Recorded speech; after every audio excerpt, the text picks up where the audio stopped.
잘 지내죠.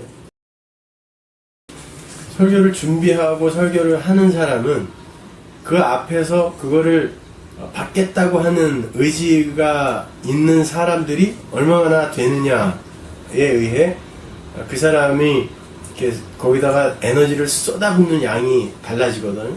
근데 요즘 같은 경우는 제가 더 이렇게 깊게 그리고 넓게 설교를 할 수 있는 게 앞에서 그걸 받겠다고 하는 사람들이 그 열정이 나에게 전달이 되고, 특히 전 세계 그 어떤 교회도 예배 시간 전에 90% 이상의 교인들이 자리에 앉는 교회가 없다고. 근데 우리 교회는 이미 그게 되어 있단 말이죠. 그러니까 설교하는 사람의 입장에서는 더 열심히 연구하게 되고 공부하게 되고 또 설교할 때 재밌고.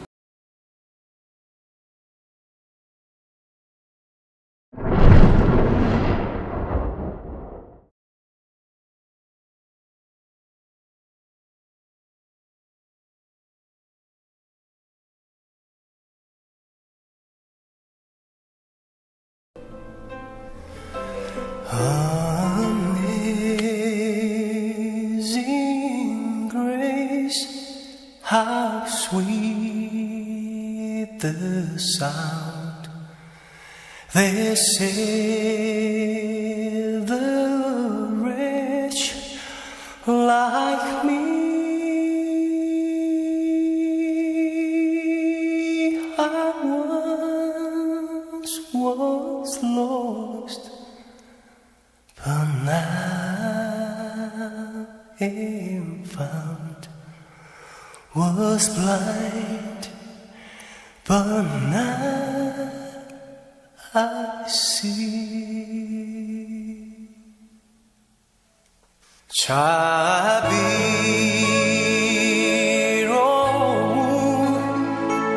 주 하나님 날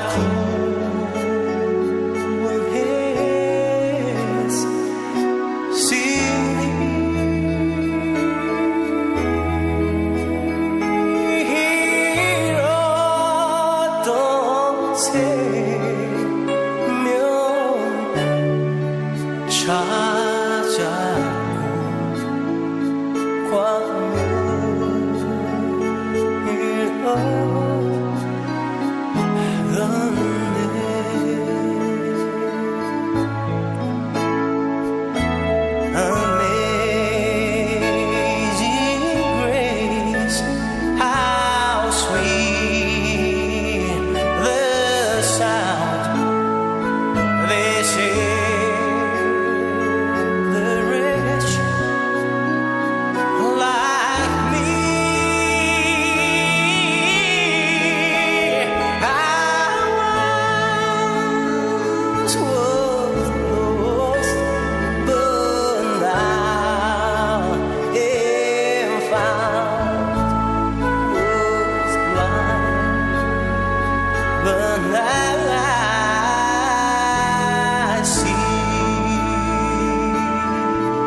요한계시록 17장 1절에서 5절까지의 말씀 우리 함께 봉독하시겠습니다. 또 7 대접을 가진 7 천사 중 하나가 와서 내게 말하여 가로되 이리 오라. 많은 무리에 앉은 큰 음녀에 받을 심판을 내게 보이리라. 땅의 임금들도 그로 더불어 음행하였고 땅에 거하는 자들도 그 음행의 포도주에 취하였다 하고 곧 성령으로 나를 데리고 광야로 가니라. 내가 보니 여자가 붉은빛 짐승을 탔는데 그 짐승의 몸에 참남된 이름들이 가득하고 7 머리와 10 뿔이 있으며 그 여자는 자줏빛과 붉은빛 옷을 입고 금과 보석과 진주로 꾸미고 손에 금잔을 가졌는데 가증한 물건과 그의 음행에 더러운 것들이 가득하더라. 그 이마에 이름이 기록되었으니 비밀이라 큰 바벨론이라 땅의 음녀들과 가증한 것들의 엄이라 하였더라.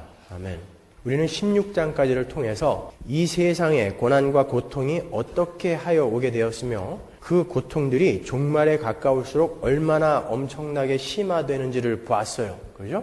그 재앙의 목적이 뭐였죠? 하나님께서 인간들에게 이러한 고통을 허락하심으로 해서 하나님께서 허락하신 이러한 고통들이 왜 일어나게 되는지 또 무엇 때문에 있는지를 생각하게 함으로 해서 그들로 하여금 회개하고 돌아오게 하시고자 함이었다는 것을 우리가 알았죠. 그런데도 인간들은 자기들이 하나님께 저지른 죄를 깨닫고 회개하기는커녕 도리어 하나님을 원망하고 하나님의 일을 회방한다는 것이 16장까지의 7장의 결론이에요. 그러나 신실하신 하나님께서는 그들 중 얼마에게 은혜를 베푸셔서 이들로 하여금 죄를 깨닫게 하시고 또 회개케 하셔서 하나님께 돌아오게 하신다라는 것도 우리가 배웠어요. 그들이 바로 교회인 여러분들이죠. 얼마나 영광스러운 신분인지 몰라요, 우리가. 하나님은 이 일을 위해서 그리스도를 이 땅에 보내셨으며 또한 이들을 지키시고 보존하시며 영원한 천국까지 실패치 않고 기어이 승리케 하신다라는 것이 요한계시록의 전체 주제예요. 그러니까 요한계시록은 처음부터 끝까지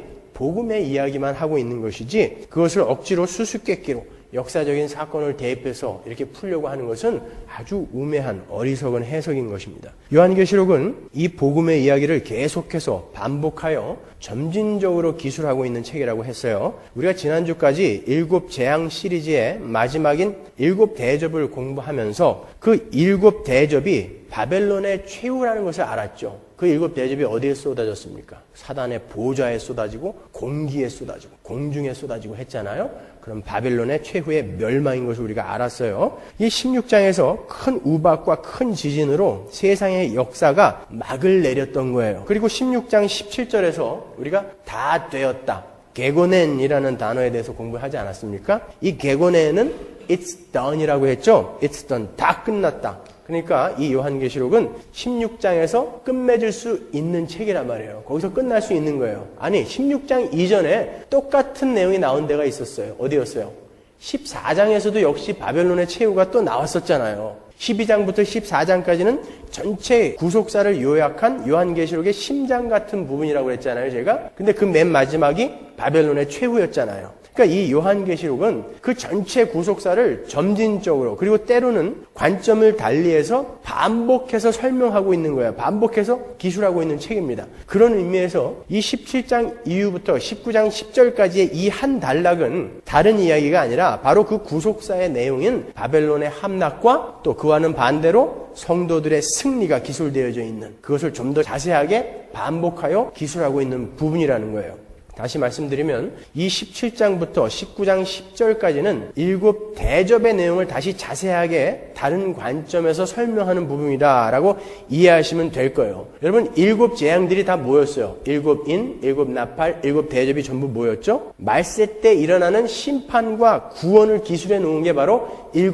인이 7 재앙들이었잖아요. 그렇잖아요? 그러니까 그 이야기를 지금 또 한 번 다른 관점에서 반복하고 있는 거란 말이에요. 어떻게 이런 추론이 가능한가? 여러분 인해 재앙과 나팔 재앙에서도 똑같이 그 재앙의 내용을 다른 관점에서 반복하여 설명한 부분이 있었어요. 삽입 부분이 있었잖아요. 그렇죠? 그 인해 재앙과 나팔 재앙에서는 삽입 부분이 있었어요. 6번째 재앙 다음에 항상 삽입 부분이 나오고 7번째 재앙이 등장했었잖아요. 그런데 이 7 대접의 재앙에서는 6번째와 7번째 사이에 삽입이 들어가 있는 것이 아니라 이것이 뒤로 빠져 있는 거예요. 다시 한번 제가 정리해 드릴게요. 7 재앙들은 말세 때 일어날 심판과 구원을 설명하는 구속의 이야기인데 같은 기간에 일어나는 구속의 이야기를 다른 관점에서 바라보고 요약해서 설명한 부분이 삽입 부분들이에요. 그런데 그 삽입 부분이 이 대접재앙에서는 뒤로 빠져 있단 말이에요. 그렇게 이해하시면 되는 거예요. 그 7인과 7 나팔재앙에 들어가 있는 삽입 구절의 내용을 한번 리뷰를 해보면 오늘부터 우리가 공부할 이 7 대접의 뒤에 붙어있는 17장부터 19장 10절까지의 내용이 다른 사건이 아닌 계시록의 주제인 구속사를 앞서 설명한 관점과 다른 관점에서 반복하고 있는 부분임을 우리가 쉽게 알 수 있어요. 한번 보고 가자고요. 먼저 7 인의 재앙 사이에 들어가 있는 삽입 부분을 한번 리뷰를 해볼까요? 인의 재앙은 하나님께서 말세의 기간 동안에 전쟁, 기근, 자연재해 같은 엄청난 재앙을 세상에 허락하심으로 해서 세상을 심판해 가시는 내용이에요. 그죠? 네 말이 나타나서 박살을 내버리잖아요. 인의 재앙에서. 그 7 인의 재앙에서 6번째 재앙 이후에 등장한 삽입의 내용이 뭐였어요? 그 6번째 인이 6장 말미에서 어떻게 끝났죠? 누가 이 하나님의 진노 앞에 능히 서리요? 라는 수사학적 질문으로 끝이 났어요. 그리고 그 질문에 대한 대답으로 7장 전체에 삽입이 등장하는 거예요. 그 삽입의 내용은 그 엄청난 재앙 속에서도 하나님의 인을 맞은 하나님의 백성 14만 4천이 등장하는 내용이었어요. 7장의 내용은. 근데 그 14만 4천 명을 어디를 인용해서 설명을 했냐면 민수기에 군사를 계수하는 장면을 인용해서 어느 지파 12,000명, 어느 지파 12,000명, 어느 지파 12,000명 이렇게 인용을 해서 썼단 말이죠. 그것은 전쟁에 나와서 싸울 군사를 계수하는 장면이었단 말이에요. 그러니까 그 말은 이 엄청난 하나님의 진노의 역사 속에서 구원을 받고 있는 하나님의 백성들이 있으며, 그러니까 다른 관점으로 보는 거죠. 이쪽에서는 지금 세상이 멸망해가는 관점으로 본 거예요. 인의 재앙에서는. 근데 그 삽입에서는 그 가운데, 그 동시대에 구원을 받고 있는 하나님의 백성들이 있으며 그들은 하나님의 군사로서 세상에서 전투하는 자들이더라 라는 것을 보여주는 거예요. 그러니까 같은 것을 다른 관점에서 보고 써놓은 거란 말이에요. 그게 삽입이란 말이죠. 바로 그 기간 동안에 하나님의 백성들은 어떻게 되는지에 대한 다른 관점으로 보는 같은 사건의 기록이 바로 삽입인 거예요. 나팔재앙에 들어가 있는 삽입 부분도 마찬가지예요. 그 나팔재앙에 들어가 있는 삽입 부분은 크게 3가지로 나뉘어져 있었어요. 6번째 나팔재앙이 끝난 후에 10장과 11장 앞부분까지 삽입 부분이 나오는데 그 10장 서두에 제일 먼저 등장한 게 작은 책이었어요. 그죠? 그 작은 책은 뭐가 적혀 있는 책이었죠? 복음이 적혀 있는 책이었잖아요. 그 책은 예수 그리스도의 구속의 역사가 어떻게 시작해서 어떻게 이루어질 것인지가 기록된 책이었어요. 그 책의 내용이 언제 끝나더라 라고 우리가 배웠습니까? 아니 그러면 그 책은 어디서 인용된 책이었어요? 다니엘서에서 인용된 거였잖아요. 그 책은. 그죠? 다니엘서 12장 4절 보세요. 다니엘아 마지막 때까지 이 말을 간수하고 이 글을 봉함하라. 많은 사람이 빨리 왕래하며 지식이 더하리라. 나 다니엘이 본즉 다른 2사람이 있어 하나는 강 이편 언덕에 섰고 하나는 강 저편 언덕에 섰더니 그 중에 하나가 세마포 옷을 입은 자 곧 강물 위에 있는 자에게 이르되 이 기사의 끝이 어느 때까지냐 하기로 내가 들은즉 그 세마포 옷을 입고 강물 위에 있는 자가 그 좌우 손을 들어 하늘을 향하여 영생하시는 자를 가리켜 맹세하여 가로되 반드시 한때 두때 반때를 지나서 성도의 권세가 다 깨어지기까지니 그렇게 되면 이 모든 일이 다 끝나리라 하더라. 자, 이 책의 내용은 한때, 두때, 반때. 그건 뭐라고요? 3년 반, 42달, 일로 계산하면 1260일. 다 같은 거라고 그랬어요. 그 한때, 두때, 반때 동안에 일어날 복음의 이야기가 적힌 책이다라는 거예요. 그 기간은 예수 그리스도께서 십자가에서 죽으시고 부활하신 날부터 예수 그리스도께서 다시 오실 재림의 때까지의 기간, 즉 말세의 기간을 상징한다고 그랬죠. 그 기간은 우리가 익히 공부한 대로 성도들이 광야로 쫓겨나서 핍박을 받는 기간이에요. 그게 42달이었죠. 그리고 양육을 받게 되는 기간이에요. 광야에서 양육을 받게 되는 기간이에요. 1260일이었죠. 두 증인이 죽음을 무릅쓰고 활약하는 기간이에요. 3년 반이었죠. 요한이 그 책을 받아 먹는 거죠. 그러니까 이 작은 책에 적힌 내용이 바로 나팔재앙으로 세상이 멸망하고 하나님의 백성들이 살아나오는 구속의 역사라는 것을 우리는 그 삽입을 통해서 알 수 있는 거예요. 그리고 이 작은 책에 이어서 나오는 삽입이 성전 청량 사건이었어요. 그 구절을 우리가 한번 찾아서 읽어보고 가자고요. 계시록 11장 2절 성전 밖마당은 청량하지 말고 그냥 두라. 이것을 이방인에게 주었은즉 저희가 거룩한 성을 42달 동안 짓밟으리라. 여기서 성전을 청량하되 밖은 청량하지 말고 성전 안만 청량하라고 한 것은 우리 성도들이 42달 동안 외형적으로는 이방인들, 즉 세상에 짓밟히는 모습으로 가게 되지만, 그러니까 성전 밖은 청량 안 한 거예요. 그 영혼은 구원을 받고 있다라는, 그들은 승리를 하고 있다라는 다소 이율배반적인 내용을, 그 진리를 역설하는 부분이었잖아요. 그러니까 이 내용도 역시 그 나팔 재앙이 일어나는 그 기간 동안에 하나님의 백성들에게 일어나게 될 사건들을 다른 관점에서, 똑같은 기간에 일어나는 일을 다른 관점에서 보고 기록한 거란 말이에요. 그게 삽입이란 말이에요. 그리고 연이어서 등장하는 삽입 부분이 두 증인의 이야기였죠. 그 두 증인은 역시 3년 반 동안 복음을 증거하는 자로 등장해요. 그런데 그 두 증인의 내용도 역시 이율배반적인 내용이 들어있어요. 어땠습니까? 말씀으로 복음을 전하는 그 두 증인이 복음을 전할 때 사단의 세력이 꼼짝을 못하더라라는 내용이 있었던 반면에 그들이 큰 성 길가에서 맞아 죽는 모습도 나오죠. 그러니까 한쪽에서는 이기는데 한쪽에서는 또 져요. 그건 무슨 내용이라고 그랬어요? 그러니까 우리 성도들의 삶이 이러한 이중적인 면이 있다는 것을 보여준 거라고 그랬죠. 우리 성도들은 겉으로는 세상에게 당하는 것 같고 약하고 물러 터진 것처럼 보이지만, 왜? 우리는 왼뺨을 맞고 오른뺨을 내줘야 되니까, 용서하고 사랑해줘야 되니까 세상은 우리를 바보로 알아요. 그러니까 저놈들은 병신인가 봐, 이렇게 취급을 하는데, 그게 바로 승리다, 그 삶이 승리의 삶이다 라는 것을 우리에게 보여주는 게 이런 기독교인의 이중적인 삶의 모습이란 말이죠. 그걸 계시록에서는 계속 보여주고 있는 거예요.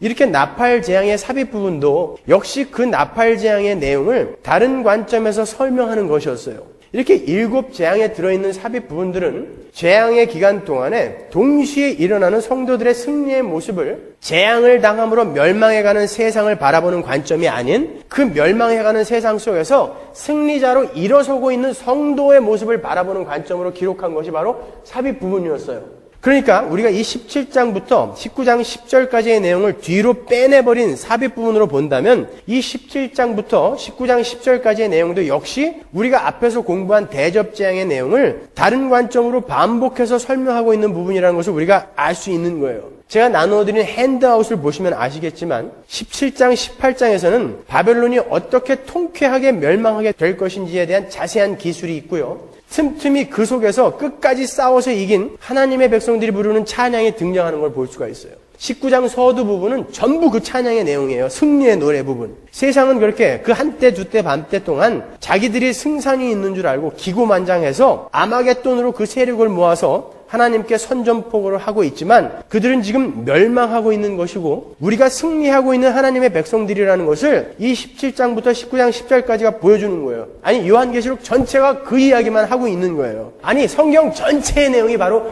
그거예요.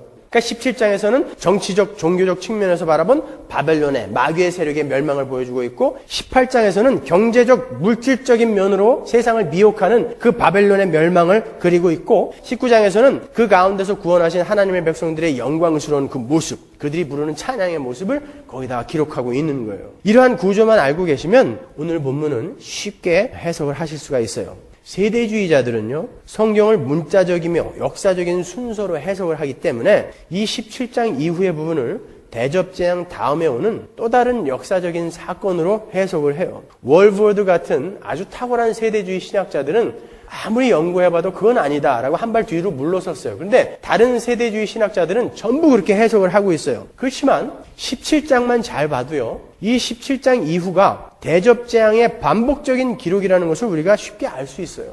17장 1절을 한번 보세요.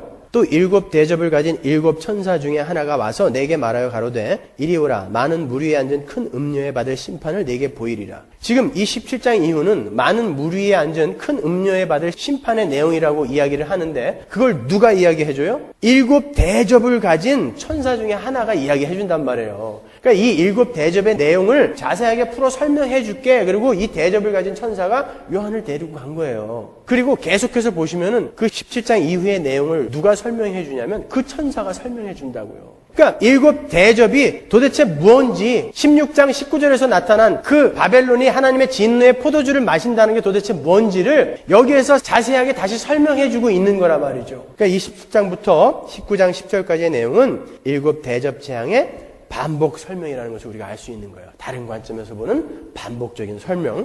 그럼 1절부터 한 절 한 절 풀어보도록 하죠. 먼저 1절을 보시면 지금부터 전개될 이야기의 내용이 무엇인지 한마디로 설명해 주고 있어요. 뭡니까? 많은 무리에 앉은 음녀, 큰 음녀에 받을 심판을 지금부터 이야기해 줄게. 보여줄게 라는 거란 말이에요. 우리가 많은 무리에 앉았다라는 부분에 대해서는 전에 공부했으니까 넘어가고요. 그 음녀가 누구인지 한번 보자고요. 음녀, 여기서 음녀는 바벨론을 말하는 거예요. 어떻게 알 수 있냐고요? 17장 18절 보세요. 또 내가 본 바 그 여자는, 그 음녀는 땅의 임금들을 다스리는 큰 성이라 하였더라. 그 여자는 땅의 임금들을 다스리는 큰 성이라고 해죠. 우리가 지난주에 공부하기를 그 땅의 임금들을 모으는 그 큰 성이 누구였어요? 바벨론이었잖아요. 그러니까 그 음녀는 누구다? 바벨론인 거예요. 그 큰 성 바벨론은 이 세상 권세 잡은 자와 그 세력을 총칭하는 말이었어요. 그런데 그 세상 권세 잡은 자와 그의 세력을 상징하는 이 바벨론을 왜 음녀라고 부를까요? 구약에서는 하나님을 떠나서 세상을 사랑하는 자들을 가리켜서 창녀, 음녀, 간음한 자라고 부르잖아요. 호세아서에 나오는 그 창녀 고멜이 누구를 상징하는 거였어요? 하나님을 떠나 세상을 사랑하는 자들을 상징하는 것이 바로 그 창녀 고멜이었잖아요. 그리고 이스라엘이 하나님을 버리고 계속해서 우상을 섬길 때 하나님은 그들을 가리켜 뭐라고 이야기하셨죠? 너희가 간음했다라고 이야기했잖아요. 이사야서 1장 21절 보세요. 신실하던 성읍이 어찌하여 창기가 되었는고. 창기는 창녀예요. 공평이 거기 충만하였고 의리가 그 가운데 거하였었더니 이제는 살인자들 뿐이었도다. 내 은은 찢기가 되었고 너의 포도주에는 물이 섞였도다. 보세요. 패역한 이스라엘을 가리켜서 하나님이 창기, 창녀라고 부르세요. 그들이 무엇을 추구하던 자들이라고 그래요? 하나님이 아닌 은과 포도주를 추구하던 자들이다 라고 이야기하죠. 이렇게 하나님이 아닌 세상의 힘, 은과 쾌락을 상징하는 그 포도주를 추구하는 자들을 성경은 창기라고 하는 거예요. 그래서 그 바벨론을 음녀라고 부르는 거죠. 우리가 그것을 다른 말로 뭐라고 부르죠? 하나님 말고 다른 힘을 추구하는 거. 우상숭배라고 그러죠. 에베소서 5장 5절 보세요. 너희도 이것을 정령이 알거니와 음행하는 자나 음녀가 행하는 일이죠. 더러운 자나 탐하는 자 이것들은 다 뭐다? 곧 우상숭배다 그러죠. 곧 우상숭배자는 다 그리스도와 하나님 나라에서 기업을 얻지 못하리니. 이렇게 성경은 음행과 더러운 것, 탐하는 것을 곧 우상숭배다라고 정의를 내리고 있어요. 그러니까 이렇게 성경이 말하는 음행의 영적인 의미는 하나님이 아닌 세상의 것을 사랑하는 우상숭배를 이야기하는 거예요. 따라서 그 음행을 조장하는 음녀는 하나님 말고 다른 힘, 즉 세상을 사랑하게 하는 마귀의 세력과 그 세력을 추종하는 모든 자들을 총칭하는 것을 바로 음녀다라고 하는 거예요. 그게 바벨론이었잖아요. 그러니까 바벨론을 음녀라고도 부르는 거예요. 그러니까 예배당 안에서 세상의 힘을 약속하는 것은 하나님을 사랑하겠노라고 예배당에 나와 있는 사람들에게 간음을 하게 만드는 거예요. 그건 복음이 아니라 말이에요. 분명 하나님께서는 우리 성도들에게 이런 경고를 하셨어요. 요한일서 2장 15절 보세요. 이 세상이나 세상에 있는 것들을 사랑치 말라. 누구든지 세상을 사랑하면 아버지의 사랑이 그 속에 있지 아니하니 이는 세상에 있는 모든 것이 몇 개가가 아니에요. 모든 것이 육신의 정욕과 안목의 정욕과 이생의 자랑이니 다 아버지께로 쫓아온 것이 아니요 세상으로 쫓아온 것이라. 이 세상도 그 정욕도 지나가되 오직 하나님의 뜻을 행하는 이는 영원히 거하느니라. 그럼에도 불구하고 예배당에서 하나님의 힘을 이용해서 세상의 힘을 추구하게 만드는 음녀들은 하나님의 권능의 날에 반드시 심판대에 서게 될 것입니다. 여러분이 정신을 똑바로 차리지 않으시면 여러분도 부지불식간에 그 음녀의 미혹에 넘어가게 돼요. 왜? 그건 너무 좋으니까요. 너무 달콤하니까요. 그리고 급기야는 하나님께서 그토록 엄하게 금하시는 음행을 하게 되는 거예요. 음녀의 편이 되는 거예요. 그러니까 우리 정신을 똑바로 차리자는 거예요. 여러분 모여서 무슨 명품 백 이야기나 하고 명품 옷 이야기나 하고 좋은 차 이야기나 하고 그런 거 하지 마시란 말이에요. 뭘 들고 다니면 어떻고 뭘 입고 다니면 어때요. 저도 몇 년 전에 우리 동생이 이태원에 가서 35,000원짜리 짝퉁 가방 하나 사줬는데 잘 들고 다녀요. 아무 문제 없어요. 그리고 워낙 사람이 품위가 있으니까 다들 그게 좋은 백인 줄 알아요. 그러니까 명품 인간이 되세요. 명품으로 나를 떡칠을 해서 나를 그걸로 증명하려고 하지 마시고 명품 인간이 되시면 여러분이 쇼핑백을 들고 다녀도 사람들은 존경해요. 계시록 14장 4절 보세요. 이 사람들은 여자로 더불어 더럽히지 아니하고 정절이 있는 자라. 그러니까 하나님의 백성들이 이야기하는 거예요. 어린 양이 어디로 인도하든지 따라가는 자며 사람 가운데서 구속을 받아 처음 익은 열매로 하나님과 어린 양에게 속한 자들이니. 보세요. 우리 성도들은 그 음료의 유혹을 뿌리친 사람들이에요. 여자로 더불어 더럽히지 아니했다라는 것은 음료의 유혹에 빠지지 않았다는 거예요. 그러니까 세상을 사랑하지 않는 자들. 그러나 세상은 전부 모두가 다 그 음료의 유혹에 빠져버려요. 2절을 보면 알 수 있어요. 2절을 보시면 그 음료의 유혹이 얼마나 달콤한지 땅의 임금들과 땅에 거하는 자들, 즉 하늘에 속하지 않는 모든 사람들을 땅에 거하는 자들이라고 하거든요.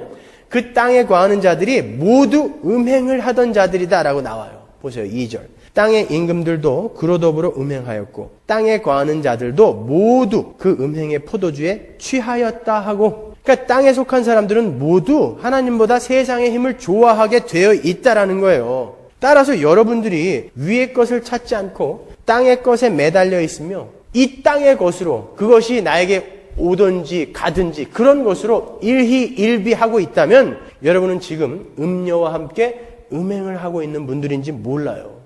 그것도 그냥 잘 살면서 음행을 하면 괜찮은데 지지도 못 살면서 음행하는 사람들이 있다니까요. 언젠간 로또 한번 맞아주겠지라는 심정으로 예배당에 오는 사람들이 있어요. 하나님이 이렇게 열심을 부리는데 언젠간 나를 한번 축복해 주시겠지. 그러면 사도 바울은 지옥 갈게요. 죽을 때까지 두들겨 맞고 가난하게만 살다 갔는데 그게 기독교라면 그 사람은 지옥 갔을 거 아닙니까? 그건 기독교 아닙니다, 여러분. 사실 이 음료의 개념의 출발은 구약 성경의 이세벨 왕비예요. 그 이세벨 왕비는 거짓 가르침을 가르치던 거짓 선지자의 대표적인 여자잖아요. 그 이세벨은 아합의 아내였죠. 그 이세벨 왕비는 아합 왕에게 시집을 오면서 자신이 섬기던 우상들을 함께 데려온 여자죠. 풍요와 다산의 신 바알과 아세라 우상을 섬기게 만든 장본인이었단 말이에요. 성경은 그러한 그녀를 가리켜서 이스라엘로 행음하게 한 여자라고 정확하게 지적하고 있다고요. 계시록 2장 20절 보세요. 그러나 내게 책망할 일이 있노라. 자칭 선지자라 하는 여자 이세벨을 네가 용납함이니 그가 내 종들을 가르쳐 꾀어 행음하게 하고 우상의 재물을 먹게 하는도다. 이거 지금 교회에게 하는 이야기거든요. 야, 교회야, 어찌 너희가 그 거짓 가르침을 가르치는 이 세상 것을 주겠다라고 하는 그 거짓 선지자들의 말에 어떻게 솔깃하고 있느냐라고 교회에게 책망하시는 부분이에요. 하나님이 자칭 선지자인데 행음하게 하고 세상을 사랑하게 하고 우상의 재물을 먹게 한단 말이에요. 우상을 섬기게 한단 말이죠. 왜 이스라엘이 우상을 섬겼어요? 광야에서. 하나님을 쫓아서 이스라엘이 나왔는데 하나님이 광야에서 안 주는 게 있는 거예요. 내가 원하는 걸 안 주는 게 있는 거예요. 그러니까 하나님은 하나님대로 섬기고 하나님이 안 주는 걸 어떤 우상을 만들어서 이거는 걔한테 얻어내려고 만든 게 우상이란 말이죠. 그러니까 예배당에 와서 여러분들이 하나님의 뜻과 계획과 목표를 분별하려고 하지 않고 그냥 내가 원하는 것을 무조건 주시옵소서 하는 것은 여러분이 하나님도 섬긴다고 하면서 실은 우상을 섬기고 있는 거란 말이죠. 그 이세벨이 어떻게 이스라엘을 미혹했는지 열왕기하 9장으로 가보겠습니다. 열왕기하 9장 22절 보시면 요람이 예후를 보고 가로되 예후야 평안이냐? 대답하되 내 어미 이세벨의 음행과 술수가 이렇게 많으니 어찌 평안이 있으랴. 음행과 무엇으로? 술수. 거기에 술수가 붙어요. 이 술수라고 번역이 된 히브리어 단어는 쾌셰프는 헬라어 번역본인 70인역에서는 활마케야라고 번역이 되어 있는데 근데 그 활마케라는 단어가 요한계시록에 똑같이 쓰인 곳이 있습니다. 18장 21절 보세요. 이에 한 힘센 천사가 큰 맷돌 같은 돌을 들어 바다에 던져 가로되 큰 성 바벨론이 이같이 몹시 떨어져 결코 다시 보이지 아니하리로다. 바벨론, 큰 성 바벨론의 멸망에 관한 이야기죠. 등불빛이 결코 다시 내 가운데서 비치지 아니하고 신랑과 신부의 음성이 결코 다시 내 가운데서 들리지 아니하리로다. 너의 상고들은 땅의 왕족들이라 네 복수를 인하여 만국이 미혹되었도다. 그가 이 복술로 만국을 미혹했기 때문에 그 자가 멸망하는 거예요. 이 복술이 바로 활마케이아예요. 그러니까 여기서도 이 바벨론과 음녀는 같은 것을 상징한다는 것을 우리가 알 수 있는 거예요. 그러니까 바벨론과 이 음녀는 이렇게 세상을 음행과 복술, 마술, 다른 말로 하면 기적이란 말이에요. 그게 세상을 주겠다라는 이 만사 형통의 교리와 기적으로 미혹한단 말이에요. 근데 왜 하나님 이외의 이 세상의 힘을 사랑하며 추구하는 그 음행과 마술과 복술, 그 기적이 함께 등장할까요? 이 활마케이아가 왜 음행하고 같이 등장을 할까요? 여러분, 마귀가 교회를 교회를 공격해서 음행을 조장하는 무서운 무기 중에 하나가 바로 기적이에요. 신비. 잘 생각해 보세요. 왜 사람들이 기적을 찾습니까? 그 기적이 나에게 적용이 돼서 나의 삶에도 기적이 일어나서 만사 형통의 삶이 나에게 오기를 간절히 원하는 마음이 기적을 찾게 만드는 거예요. 그 기적이 나와 아무 관계가 없다면 왜 우리가 기적을 찾아요? 그 기적이 언젠가는 나에게도 좀 적용이 되었으면이라는 마음이 그 기적을 찾게 하는 거예요. 그러니까 결국 이 기적의 추구는 기복과 한 뿌리에서 나온 거예요. 그래서 이 음행이라는 것, 세상을 사랑하는 이 음행이라는 것과 이 복술, 캐셰프가 음녀와 함께 등장을 하는 거예요. 그러니까 그 둘은 하나님이 아닌 세상의 힘을 추구하는 동일한 욕구에서 출발된 것이라는 것입니다. 여러분, 사도행전에 나오는 그 유명한 마술사 시몬, 마술을 부렸던 그 마술사 시몬이 예수님을 믿노라고 하면서도 기적을 쫓다가 결국 어떻게 멸망을 하게 되죠? 사도행전 8장 18절 보세요. 시몬이 사도들의 안수함으로 성령 받는 것을 보고 돈을 들여 가로되 이 권능을 내게도 주어 누구든지 내가 안수하는 사람은 성령을 받게 하여 주소서 하니 베드로가 가로되 네가 하나님의 선물을 돈 주고 살 줄로 생각하였으니 네 은과 내가 함께 망할지어다. 베드로가 마술사 시몬을 저주하는데 네 은과 함께 네가 망할 것이다 라고 저주를 해요. 이런 걸 잘 보셔야 되는 거예요. 그러니까 기적을 추구하는 자들은 결국 은을 추구하는 자들이라는 것을 베드로가 보여주는 거죠. 그러니까 그 마술사 시몬에게, 기적을 쫓던 마술사 시몬에게 네가 네 은과 함께 망할 거다라고 저주를 하는 거예요. 마술사 시몬은 예수를 믿는다고 하면서도 기적을 동원해서 돈을 벌고 싶었던 사람이란 말이에요. 오늘날 신비주의에 빠져있는 많은 사람들이 바로 이 마술사 시몬의 자리에 있는 사람들인 거예요. 이렇게 기복과 신비는 음녀와 바벨론의 속임수인 거예요. 그들의 결국이 어떻게 될 것인가를 성경이 이렇게 처참하게 기록하고 있어요. 열왕기하 9장 36절. 돌아와서 고한대 예후가 가로되 이는 여호와께서 그 종 디셉 사람 엘리야로 말씀하신 바라. 이르시기를 이스라엘 토지에서 개들이 이세벨의 고기를 먹을지라. 그 시체가 이스라엘 토지에서 거름같이 밭면에 있으리니 이것이 이세벨이라고 가리켜 말하지 못하게 되리라 하셨느니라. 형체를 알아볼 수 없도록 개들이 뜯어먹게 만들 거라고 하나님이 저주하시는 거예요. 하나님 이외에 다른 것을 추구하고 사랑하는 자들의 말로, 그 음녀의 말로, 그들을 쫓아 음행하는 자들의 말로는 이토록 처참한 거예요. 요한계시록에서는 그 음녀의 말로가 어떻게 묘사되어 있습니까? 똑같이 묘사되어 있어요. 계시록 17장 16절로 가보세요.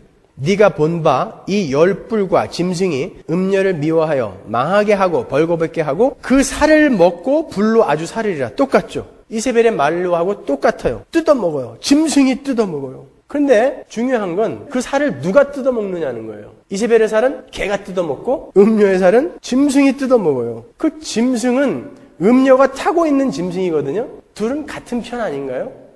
근데 왜 짐승이 그 음녀를 뜯어먹을까요? 여기서 우리는 중요한 진리를 발견할 수 있는 거예요. 악의 세력은 서로 한편인 것 같이 한쪽으로 가는 것 같지만 결국엔 서로 뜯어먹으며 서로 미워하고 스스로 자멸한다는 거예요.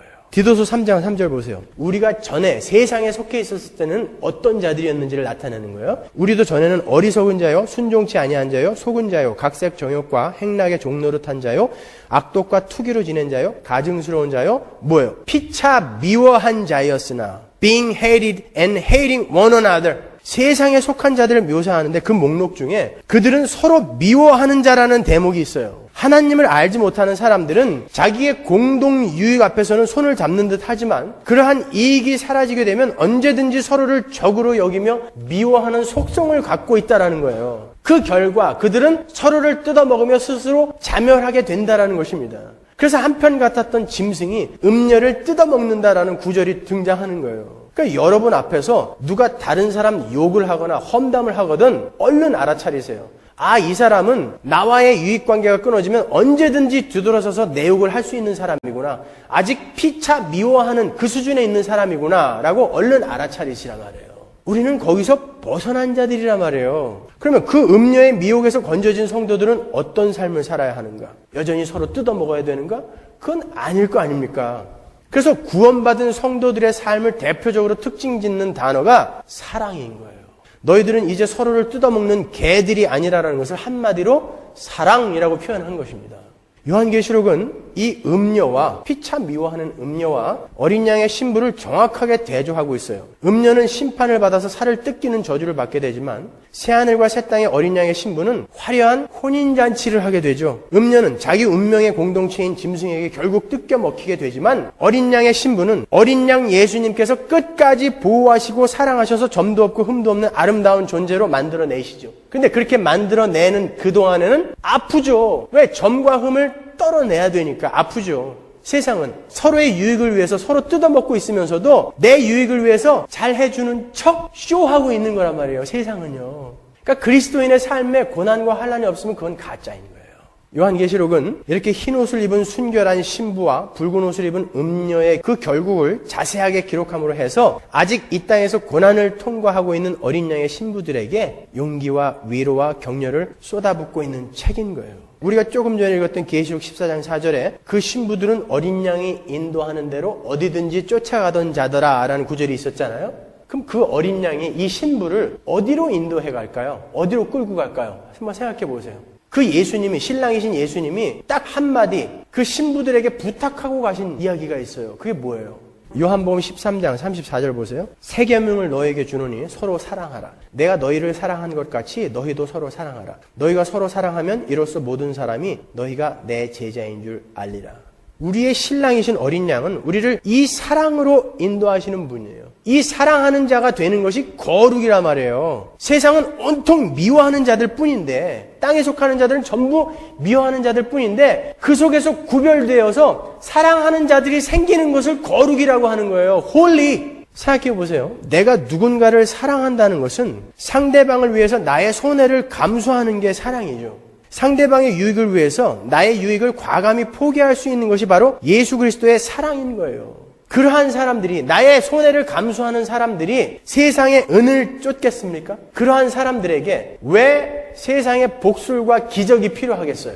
전혀 필요 없어요. 그런 면에서 이 기복과 신비는 기독교가 아닌 것이에요. 제가 우리 청년부 철학기도 때도 말씀드렸지만 우리가 하는 종교 행위들은 모두 이 사랑을 만들어내는 재료일 뿐이에요. 그건 완성품이 아니에요. 그게 목적지가 아니라니까요. 성경 공부, 봉사, 헌금, 구제, 이 모든 것은 나 자신이 사랑하는 사람이 되기 위한 재료들일 뿐이에요. 근데 재료들은 산더미처럼 쌓아놓고 제품을 만들어내지 못한다면 그게 뭐예요? 그건 아무 소용없는 거예요. 그건 헛수고예요. 옷을 만들어내야 되는 사람이 옷감과 원단과 실만 산더미처럼 쌓아놓고 그것에만 만족하고 침을 질질 흘리고 있으면 그 사람은 뭐예요? 곧 파산하는 사람이죠. 그 사람은요. 제품을 안 만들어내면 아무리 재료를 많이 갖고 있으면 뭐예요? 여러분이 성경을 아무리 많이 알고 있으면 뭐예요? 조직신학을 줄줄이 꿰고 있으면 뭐합니까? 그게 여러분의 삶의 능력으로 안 나타나는데 그게 뭐예요? 만일 여러분들이 그 해박한 성경 지식을 갖고 누구누구는 성경을 몰라, 복음을 몰라, 그러니까 그 사람하고는 놀지 마, 그렇게 누군가 이야기한다면 이 사악한 음녀야 물러가라, 이렇게 얘기해 주세요. 자기가 가진 성경 지식을 갖고 남을 무시하고 다른 사람과 자기를 구별하는 그런 배타의 무기로 쓰는 사람이 어찌 그리스도의 사랑을 아는 사람이겠습니까? 그런 사람은 창고에다가 옷감과 실만 잔뜩 쌓아놓고 그걸 쳐다보면서 만족스럽게 침만 질질 흘리는 그런 어리석은 사람하고 조금도 다를 바 없는 사람이에요. 그 사람은 곧 파산할 거예요. 기독교의 배타성이라는 것은 그러한 편협한 배타성이 아니에요. 기독교의 배타성이라는 것은 정답은 하나다라는 의미에서 배타성이에요. 사지선다형에서 3번이 정답이면 1, 2, 4는 오답이잖아요. 그러니까 정답은 하나다라는 의미에서 배타성이에요. 그러나 그 배타성은 포용성을 포함한 배타성인 거예요. 오직 예수 그리스도만 정답이지만 아직 예수 그리스도를 알지 못하는 사람들도 하나님께서 은혜를 허락하시면 오늘이라도 우리 주님께도 돌아올 수 있다는 가능성을 늘 열어두고 또 잘못 가고 있는 사람들에게 지적해주고 그러나 기다려주는 포용성, 그리고 누구에게나 성장의 과정이 있듯이 아직 연약한 사람들을 기다려주는 그런 포용성과 인내심을 동반한 것이 진짜 기독교가 갖는 배타성이요 유일성인 거예요. 그게 피차 미워하는 일을 중단한 어린 양의 신부들인 거예요. 여러분이 기독교를 단순히 종교적인 행위를 하는 정신적인 것으로만 알고 계시다면 여러분은 아직 헬라 철학의 이원론에 젖어 계신 분들이에요. 이게 무슨 이야기냐면 기독교는 다른 종교들처럼 정신적인 거, 형이상학적인 게 아니에요. 기독교는 영적인 거라니까요. 영적인 것이라는 것은 정신적인 것과는 틀린 거예요. 정신적인 것, 형이상학적인 것은 물질 세계를 무시해버리는 것이지만 영적인 것은 이 물질 세계 속에서 영이신 하나님을 만나고 그 영적인 세계의 비밀을 알게 되어서 그 영적인 나라를 바로 여기서 구현해내는 연습과 훈련을 하는 것을 영적이라고 이야기하는 거예요. 그리고 그걸 하는 사람을 우리가 영성이 깊은 사람이라고 부르는 거예요. 여러분이 40일 금식 기도를 하고 1000일 새벽 기도를 하고 틈만 나면 입에서 찬양을 하고 방언 기도를 줄줄이 하고 하는 것을 영성으로 알고 계시다면 그건 큰 착각인 거예요. 영성은 자기의 일상의 삶 속에서 흘러나오는 것이 바로 영성인 거예요. 많은 분들이 이것을 오해해서 수련회 같은 데 가서 놀아라 그러면 굉장히 불안해해요. 뭔가 영적인 것을 지금 해야 되거든요. 근데 우리 목사는 놀아라 그래요. 이거는 세상 것들이거든요. 그러니까 불안해해요. 뭔가 이 물질적인 것 말고 영적인 것을 해야 될 것 같은데 그냥 목사가 놀라고 하니까 불안한 거예요. 제가 이번에도 밤에 이렇게 다녀보니까 어떤 방은 밤새 복음성가를 부르고 있어요. 잘하신 거예요. 잘하신 거예요. 제가 욕하는 게 아니라 저도 이렇게 직설적으로 얘기를 해갖고 사람들을 쫓아내고 있는데 좋은 거예요. 그런데 그게 만일 아침에 일어나갖고 밥 먹으러 나와서 그렇게 자기들처럼 밤새 복음성가 부르고 기도하지 않은 사람들을 보면서 저런 세상적인 것들 아무리 목사가 놀라고 그래도 그렇지 밤새 진짜 노냐? 그러니까 나는 쟤네들하고는 달라. 만약에 일로 간다면 그건 다 꽝이에요. 밤새 노래해서 목만 쉰 거예요. 그건. 이 사람들은 아까 제가 말씀드린 것처럼 아직도 그 헬라 철학의 이원론에 빠져있는 분들이라니까요. 아니에요. 그럴 거면 차라리 밤에 수련회 가서 고스톱을 치시라니까요. 그리고 거기서 정말 내가 이 사랑하는 나의 형제를 위해 광이 나와도 안 먹어주는 거. 그게 기독교라고요. 제가 무슨 말을 하려고 하는지는 아시겠죠? 또 모여서 구역 예배 때마다 또 그거 하시면 안 되고. 그게 기독교가 아니라고요. 사람들은 종교 행위를 한 걸 내 신앙이며 영성이라고 생각하는데 그게 내 삶에서 사랑으로 우러나온 것이 신앙이라니까요. 우리 교회가 이제 구역이 활성화돼가지고 매주 모이는 구역들이 있고 뭐 매일 만나는 구역도 있다고 그러는데 참 좋은 거예요. 근데 이 구역이 많다 보니까 어떤 구역은 모여서 성경 공부를 하고 어떤 구역은 모여서 그냥 밤을 패가며 교제를 나누고 뭐 그런 구역들이 있어요. 될 수 있으면 모여서 성경 공부를 하세요. 그러면서 교제를 하세요. 그 안에서 교제 나누는 게 진짜 교제라고요. 그런데 만일이에요. 성경 공부를 한 구역이 논 구역을 가리켜서 야, 쟤네들은 어떻게 모여갖고 저렇게 놀기만 하냐? 우리는 쟤네와 달라. 쟤네랑 놀지 말자. 이렇게 간다면 이건 꽝인 거예요. 무슨 얘기인지 아시겠죠? 내가 성경 공부를 해서 논 이 사람들을 나는 학, 얘네는 까마귀, 나는 공개 일학 이렇게 구별짓는 그런 수단으로 쓰인다면 차라리 이거 하지 마시라 말이에요. 차라리 그럴 거면 밥 먹고 와인을 마시면서 서로 사랑하고 격려하고 힘든 것을 털어놓고 그 사람에게 힘을 불어주는 차라리 그런 교제를 하세요. 여러분들이 이 이야기를 소화해내실 수 있는 실력이 있다고 믿기 때문에 제가 말씀을 드리는 거예요. 무슨 얘기를 하려고 하는지 아시겠죠? 신앙이라는 건 자기가 갖고 있는 그것으로 자기를 자랑하고 드러내는 게 아니란 말이에요. 그러니까 제발 서로 미워하지 마세요. 서로 험담 좀 하지 마세요. 그리고 다투지 마세요. 그리고 상대방을 그게 누구라 할지라도 업신여기지 마세요. 서로 격려해주고 힘을 북돋아줘도 지금 못 갈 판국이에요. 너무 힘들어서. 근데 왜 예배당에 온 사람들이 그렇게 서로 험담하고 미워하고 파벌을 만들고 그러냐 말이에요. 종교 행위를 하면서 이걸로 남과 나를 구별해내는 게 기독교가 아니에요. 삶 속에서 피차 미워하는 자리에서 나온 자로서 그들을 품어 안고 사랑해 주는 것을 우리가 기독교라고 하는 것입니다, 여러분.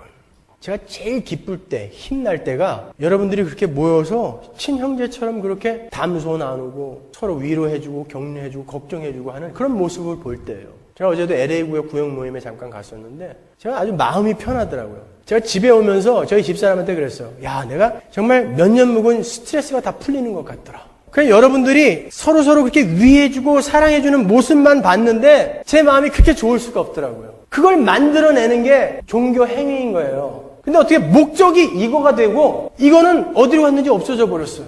아니에요, 여러분. 지푸라기를 갖다 놨으면 새끼를 꼬든지 가마니를 짜야지 지푸라기만 산더미같이 모아놓으면 그거 뭐예요, 그게. 거지지. 그렇게 사랑하세요. 여러분은 음행을 조장하고 우상의 재물을 먹게 하는 음녀의 편에서 하나님의 아들 예수 그리스도의 신부가 되신 분들이잖아요. 그러니까 세상을 사랑하지 마세요. 세상을 사랑하게 되면 자꾸 나를 증명해야 되거든요. 왜? 세상 것으로 나를 증명해야 되니까. 세상적인 힘을 얻어야 내가 증명이 되니까. 그렇게 되면 다른 사람들이 자꾸 나의 경쟁자가 된단 말이에요. 그러니까 미워할 수밖에 없어요. 여러분은 거기서 벗어난 분들이라면서요. 구차하게 자기 증명하려고 하지 마시란 말이에요. 그러면 사랑할 수 있습니다, 여러분. 여러분은 이제 피차, 미워하며 서로를 뜯어먹는 사람들이 아니지 않습니까? 서로를 사랑하는 흰옷을 입은 어린 양의 신부들이에요. 예수님 다시 오실 그날, 신랑이신 예수님 다시 오실 그날 손에 손잡고 함께 올라갈 예수 그리스도의 신부라니까요. 흰옷 입은 자들, 붉은 옷 입은 음녀 아니라는 말이에요. 이제 우리 주님께서 선물해 주신 이 깨끗한 흰옷, 이 흰옷을 그 더러운 우상을 쫓느라고 더럽히지 말고 서로 사랑하며 깨끗하게 유지해서 우리 주님 만나는 날 서로 서먹서먹하지 않도록 목숨 걸고 최선을 다해서 서로를 사랑합시다.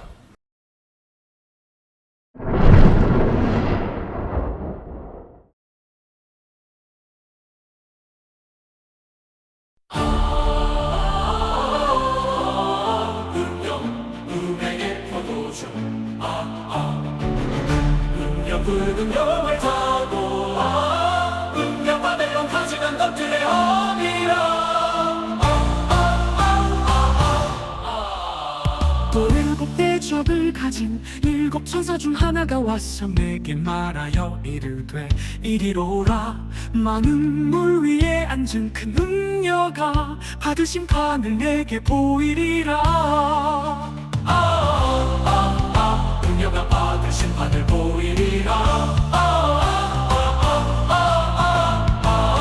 땅의 임금들도 그와 더불어 음행하였고 땅에 사는 자들도 그 음행의 포도주에 취하였다 하고 곧 성령으로 나를 데리고 광야로 가니라. 땅의 임금들과 땅에 사는 자들도 음행의 포도주 취하였노라. 내가 보니 여자가 붉은 빛 짐승을 탔는데 그 짐승의 몸에 하나님을 모독하는 이름들이 가득하고 일곱 머리와 열 뿔이 있으며 그 여자는 자주빛과 붉은 빛 옷을 입고 금과 보석과 진주로 꾸미고 손에 금잔을 가졌는데 가증한 물건과 그의 음행에 더러운 것들이 가득하더라. 음행에 더러운 것들이 가득하더라. 그의 이마에 이름이 기록되었으니 비밀이라 큰 바벨론이라 땅의 음녀들과 가증한 것들의 어미라 하였더라. 비밀이라 큰 바벨론이라 땅의 음녀들과 가증한 것들의 어미라 하였더라.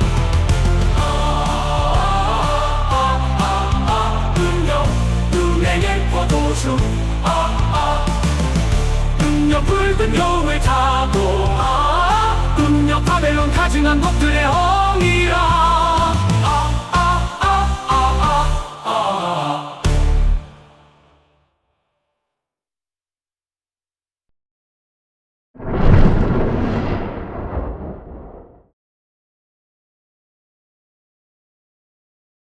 계시록 17장 1절에서 6절까지의 말씀 우리 함께 봉독하시겠습니다. 또 일곱 대접을 가진 일곱 천사 중 하나가 와서 내게 말하여 가로되 이리 오라. 많은 물 위에 앉은 큰 음녀에 받을 심판을 내게 보이리라. 땅의 임금들도 그로 더불어 음행하였고 땅에 거하는 자들도 그 음행의 포도주에 취하였다 하고 곧 성령으로 나를 데리고 광야로 가니라. 내가 보니 여자가 붉은빛 짐승을 탔는데 그 짐승의 몸에 참남된 이름들이 가득하고 일곱 머리와 열 뿔이 있으며 그 여자는 자줏빛과 붉은빛 옷을 입고 금과 보석과 진주로 꾸미고 손에 금잔을 가졌는데 가증한 물건과 그의 음행에 더러운 것들이 가득하더라. 그 이마에 이름이 기록되었으니 비밀이라 큰 바벨론이라 땅의 음녀들과 가증한 것들의 어미라 하였더라. 또 내가 보매 이 여자가 성도들의 피와 예수의 증인들의 피에 취한지라. 내가 그 여자를 보고 기이히 여기고 크게 기이히 여기니. 아멘. 우린 지난주에 이 17장과 18장 그리고 19장 10절까지의 내용이 일곱 대접 심판 후에 오는 또 다른 어떤 사건이 아닌 한때, 두때, 반때, 42달, 1260일, 3년 반. 바로 말세의 기간 동안에 일어날 심판과 구원의 반복적인 기록임을 살펴봤죠. 특히 우리가 공부하고 있는 이 부분은 그 말세 때 일어날 일들 중에 마귀의 세력의 심판에 중점을 두고 기록이 된 부분입니다. 제가 지난 시간에 나눠드린 핸드아웃을 잘 읽어보신 분들은 아시겠지만 17장과 18장에는 각기 다른 관점으로 정치적, 종교적 세력으로서의 관점에서 본 마귀의 세력의 멸망과 경제적, 물질적 관점에서 본 마귀의 세력의 멸망이 그려져 있는 거라고 했습니다. 그 중에서 우리는 지금 정치적, 종교적 세력으로서의 마귀의 세력의 멸망에 관해서 공부를 하고 있는 거예요. 먼저 우리는 그 짐승을 타고 있는 음녀가 바벨론과 동일한 세력을 상징하고 있다는 것을 공부했어요. 그런데 그들은 서로를 뜯어먹으면서 자멸해 가고 있다는 것도 알게 됐죠. 죄는 그렇게 스스로 자멸하는 속성을 갖고 있는 것입니다. 이것은 아주 중요한 거예요. 여러분도 아시다시피 절대 멸망할 수 없을 것 같았던 그런 로마 제국이 멸망했잖아요. 그런데 그 로마 제국이 멸망한 것은 그 로마 제국을 멸망케 한 고트족이나 반달족이 로마보다 강했기 때문이 아니라 로마의 도덕적 부패가 로마를 멸망케 한 것이라는 것은 어느 역사가나 동일하게 지적하는 거예요. 구소련의 붕괴도 역시 마찬가지예요. 고르바초프의 용단이 소련을 붕괴하게 만든 것이 아니라 소련은 공산주의 국가였음에도 불구하고 그 안에 도덕적이며 윤리적인 타락이 극에 달해 있었다고 그래요. 지금도 세계 각국에 가장 많이 진출해 있는 율락녀들이 러시아 여자들이죠. 이렇게 역사적으로 보더라도 악은 스스로를 괴멸시키고 멸망의 불구덩이 속으로 자신들을 몰아넣고 있음에도 불구하고 눈이 멀고 귀가 멀어서 그 잠시의 쾌락 속에 몸을 던지고 있는 거예요. 그렇게 본다면 이 미국도 그렇게 안전하지만 않아요. 그죠? 우리 자신도 이렇게 죄에 여전히 물들어 있고 악한 것들을 계속 행하고 있다면 우리는 멸망으로 갈 수밖에 없는 거예요. 예전에 저희 집사람하고 어떤 교회를 한번 방문한 적이 있는데 그 교회 목사님께서 당신 사무실에다가 그 쥐를 잡는 끈끈이를 놓고 계셨어요.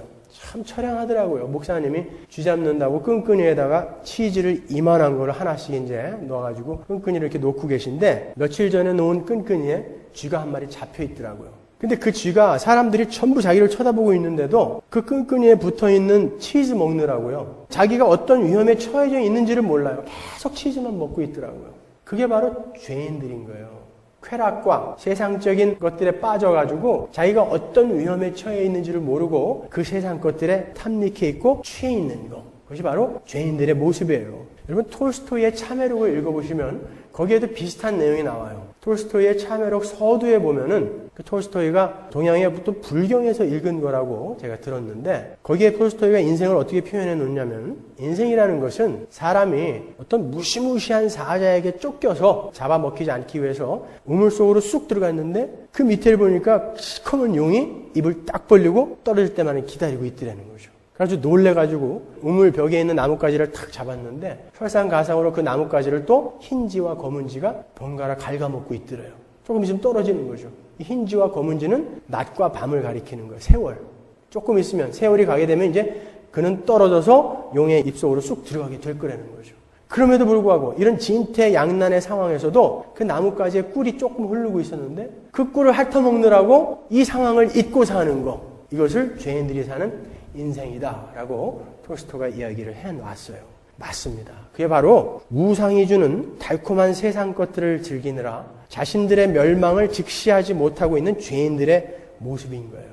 여러분 성경이 왜 하필 그 문둥병을 하나님의 저주를 받은 자의 대표적인 병으로 그렇게 묘사하는지 아세요? 그 한센병의 가장 큰 위험은 그분들이 몸에 감각이 없대라는 거예요. 눈에 이물질이 들어오면 이 눈이 아파야 돼요. 그래야 우리가 눈을 깜빡이고 눈물이 나오게 되고 그 이물질이 밖으로 나가게 되는 거죠. 통증이 없으면 그냥 그 이물질을 갖고 사는 거예요. 그게 계속해서 눈을 망가뜨리는 거죠. 햇빛이 오면 눈이 부셔야 되거든요. 근데 그런 감각이 없으니까 햇빛을 바라보면서 눈이 타들어가는데도 그냥 볼 수밖에 없는 거예요. 손이 골마서 썩어가고 있는데 우리는 보통 어느 정도 압력을 가하면 이 손에 무리가 간다는 것을 알아요. 그렇기 때문에 뭐 빗자루를 잡더라도 살짝 잡고 이렇게 쓸죠. 근데 감각이 없으니까 그냥 힘을 있는 대로 주어가지고 손가락이 뚝 떨어져 나가도 모르는 거예요. 코가 썩어가도 몰라요. 아프지를 않으니까 약을 쓰질 않아요. 그러니까 그냥 썩는 거죠. 여러분 고통이 없는 게 정말 축복입니까?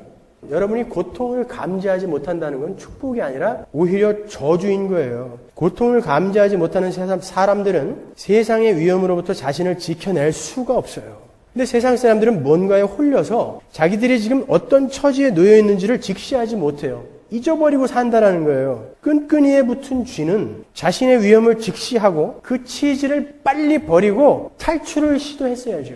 우물 속에서 나뭇가지에 매달려 있던 그 사람은 꿀을 핥아먹고 있을 것이 아니라 어떻게 해서든지 그 우물에서 나갈 방도를 찾았어야죠. 이 땅에 태어나는 모든 인간들은 바로 그 끈끈이에 붙은 쥐와 같은 존재들이며 우물 속 나뭇가지에 매달려서 꿀을 핥아먹고 있는 사람들과 방불한 거예요. 마귀는 그렇게 사람들이 자신들의 위험을 직시하지 못하도록 치즈와 꿀로 세상을 미혹하고 있는 거예요. 근데 어떤 사람들에게 은혜가 베풀어져서 그들이 얼마나 큰 위험에 봉착해 있는지를 알게 됐어요. 눈을 뜬 거죠. 감각이 살아난 거예요. 그래서 그 은혜를 입은 사람들은 이제 그 맛있는 치즈와 꿀에서 눈을 돌려서 탈출의 몸부림을 하게 되는 거예요. 그것을 우리가 신앙생활이다라고 부르는 거예요. 그러니까 신앙생활은 치열할 수밖에 없어요. 설렁설렁 눈곱도 안 뗀 그런 게으른 모습으로 갈 수가 없어요. 여러분 생각해 보세요. 물에 빠져서 죽어가는 사람이 이덕화 톤으로 여보세요. 지나가는 분 시간 있으면 저 좀 구해주고 가세요. 그럴 수 있어요? 살려주세요. 그러고 해야죠. 그죠? 지푸레기도 잡는 데잖아요. 물에 빠진 사람은. 그런데 정작 그것을 알았다라는 사람들이 그렇게 유유자적하게 가고 있다라는 게 저는 도저히 믿겨지지가 않는 거예요. 제가 실제로 대학교 때 저희 후배들이 음악을 하는 후배들이 있었어요. 지금은 훌륭한 대학 교수들이 다 돼 있는데 그 친구들이 음악을 하도 좋아하니까 공부를 하면서 강남에다가 이렇게 작업실을 하나 꾸미고 있었거든요. 제가 그 작업실에 놀러 가가지고 같이 이제 음악에 대한 이야기도 나누고 또 노래도 하고 그리고 또 그 아이들에게 제가 전도를 했었어요. 그날. 근데 아이들이 별로 시큰둥하게 부족한 거 없는 사람들이니까 그렇게 반응을 했고 그냥 잠이 들었어요. 근데 새벽녘에 불자동차 소리가 너무 가까이에서 들리는 거예요. 그래가지고 문을 이렇게 열어봤더니 그 건물에 불이 난 거예요. 그래서 나가려고 문을 열었더니 이미 복도가 까만 연기로 꽉 차 있어요. 숨을 한번 확 들이마셨는데 돌아서 갖고 침을 뱉었더니 석탄 덩어리가 이만한 게 하나가 뚝 나와요. 그 정도로 불이 나면은 불에 타 죽는 사람보다 그 매연에 연기에 질식해 죽는 사람이 많다고 그래요. 도저히 숨을 쉴 수가 없어요. 나갈 수가 없어요. 그래가지고 이쪽 창문을 열었더니 이미 소방수들이 와 있는데 이 사람들이 올라올 생각을 안 하고 회의를 하고 있더라고요. 근데 2층을 딱 보니까 2층에 한국에는 LPG 가스통이 있잖아요. 그 LPG 가스통이 이만한 게 2개가 있는 거예요. 근데 불이 지금 글로 가고 있는데 이 사람들이 회의를 하고 있는 거예요. 처음에는 아저씨 살려주세요 막 그러는데 기다리세요 그러는 거예요 아래에서.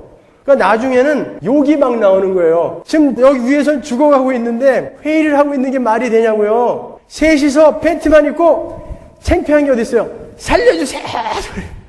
그날 아침에 저랑 셋이서 같이 교회 갔어요. 가가지고 이 아이들이 이제 텍사스 A&M에 와서 박사학위를 하는데 제가 그 교회에 집회를 여러 차례 갔었거든요.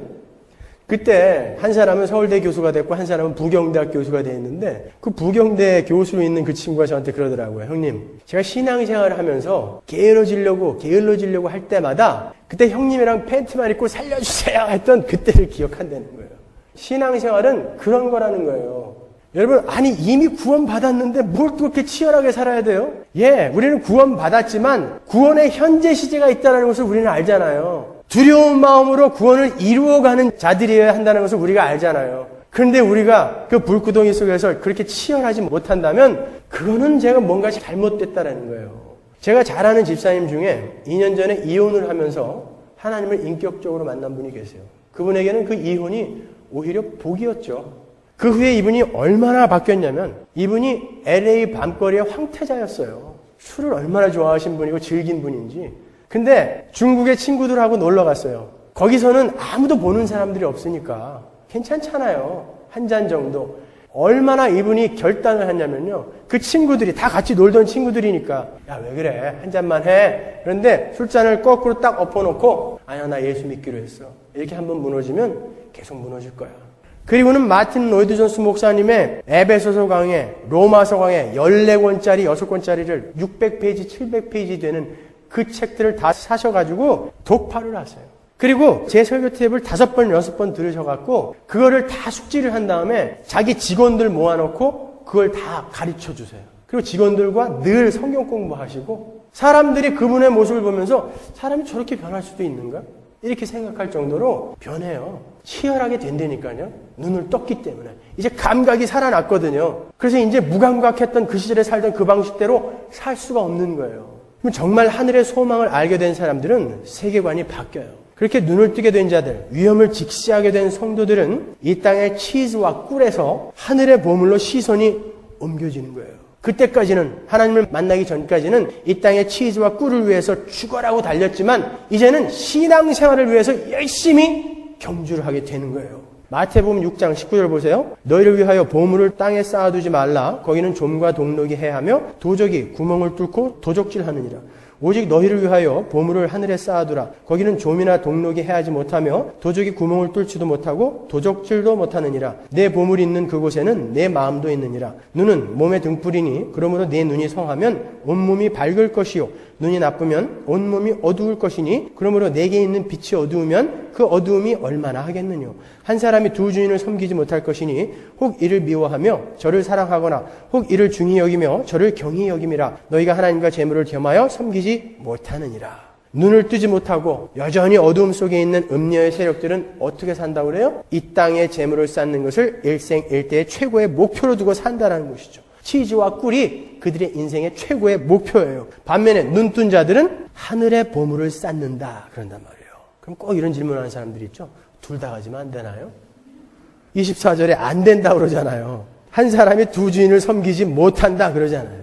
예, 이쪽 거를 쫓아가다 보면요. 그렇게 서로 악유다툼하다가 서로 미워하다가 그냥 멸망해버리는 거예요. 스스로 자멸해버리는 거예요. 그러나 우리는 이제 눈을 떴기 때문에 그렇게 살면 안 되는구나. 뭘 해야 된다? 하늘의 보물을 쌓아야 되는구나. 여러분, 하늘의 보물을 쌓는 게 뭐였습니까? 제가 전에 한번 설명해 드렸죠. 요한계시록 21장에 나오는 홍보석, 녹보석, 벽옥, 수정 이런 보물들이 다 누구였어요? 여러분이었죠. 교회. 그죠? 그러니까 하늘의 보물을 쌓는다는 건 뭐예요? 하늘의 보물인 나, 여러분 자신의 성품과 인격을 신의 성품에 참여한 자로서의 성품과 인격으로 훈련하는 게 하늘의 보물을 쌓는 거예요. 교회에 헌금 많이 하는 게 하늘의 보물을 쌓는 게 아니라 그런 사기에 넘어가지 마세요. 우리 성도들은 이 땅에서 치즈와 꿀에서 관심을 돌려서 은혜를 깨닫고 구원을 받은 자로서 그 은혜를 허락하신 분이 요구하시는 삶을 열심히 경주해야 되는 거예요. 그 목적지를 한마디로 표현하면 사랑이라고 그랬죠. 우리는 이 땅에서 사랑하는 자가 되어져 가는 거예요. 그게 우리의 유일한 목표 지점이에요. 다시 한번, 우리는 꿀과 치즈에 눈이 멀어서 우리가 멸망해 가는 줄도 모르고 그렇게 가는 자들이 아니라 하나님의 자녀됨을 빚어가는 거, 하늘의 보물을 쌓는 거, 그거 하다 가는 거란 말이에요. 요한일서 2장 10절 보세요. 그의 형제를 사랑하는 자는 빛 가운데 거하여 자기 속에 거리낌이 없으나 그의 형제를 미워하는 자는 어두운 가운데 있고 또 어두운 가운데 행하며 갈 곳을 알지 못하나니 이는 어두움이 그의 눈을 멀게 하였습니다.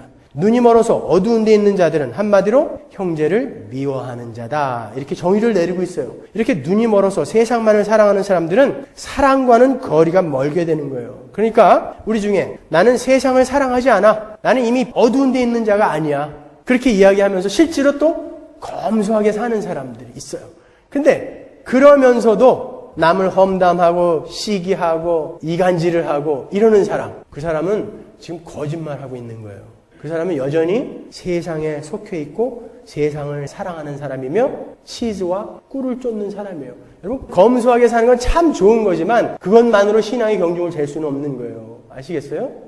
열매는 어디서 나야 된다고요? 내가 누구를 사랑하고 있는가? 하늘에 쌓는 보물은 사랑이라는 열매로 그들의 삶에 맺히게 되기 때문에 절대 세상에 눈을 두고 살고 있지 않다고 이야기하면서 누구를 미워하는 삶을 살 수가 없는 것이죠. 계속해서 3절을 보시면 곧 성령으로 나를 데리고 광야로 가니라. 내가 보니 여자가 붉은빛 짐승을 탔는데 그 짐승의 몸에 참남된 이름들이 가득하고 7머리와 10뿔이 있다. 그래요. 성령께서 요한을 광야로 데리고 가세요. 그 광야에서 짐승을 탄 음녀를 만나죠. 요한계시록에서 광야는 교회를 상징하는 여자가 한때와 두때와 반때 1260일을 그 광야에 거하면서 양육받는 곳이죠. 거기가 광야란 말이에요. 계시록 12장 6절 보세요. 그 여자가 교회예요. 광야로 도망하며 거기서 1260일 동안 저를 양육하기 위하여 하나님의 예비하신 곳이 있더라. 그러니까 광야는 여러분의 인생을 이야기하는 거예요. 그 기간 동안에 여러분은 뭐 하는 것이다? 양육받는 거예요. 하나님께. 어떻게 양육을 받아요? 뭐 하라고? 사랑하는 자가 되라고 양육받는 거예요. 광야에서. 14절. 그 여자가 교회예요. 큰 독수리의 두 날개를 받아